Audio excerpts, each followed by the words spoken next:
កាសុំស្រឡាញ់ជីវិតអំពេលជាយូរហើយចំលើយរបស់អូនមិនចង់មានស្នេហា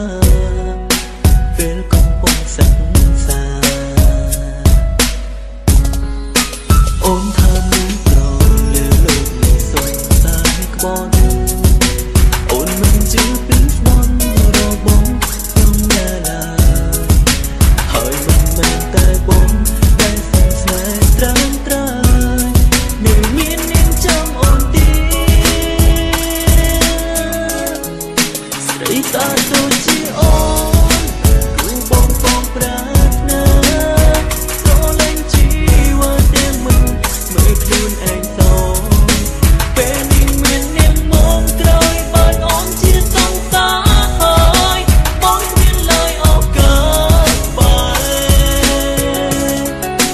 បើជានាងដតីមិនតាបានដែរទេ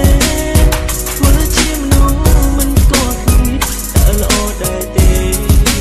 ព្រោះមិនចង់ត្រូវឈឺចាប់ពេលមានមេស្និទ្ធណាគេ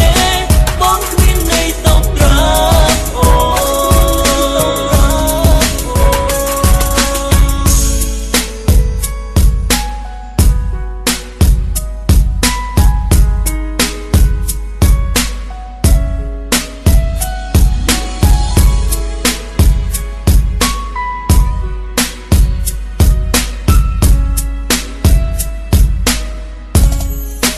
អូនថាមានប្រងលើលោកនេះសុនតែក្បត់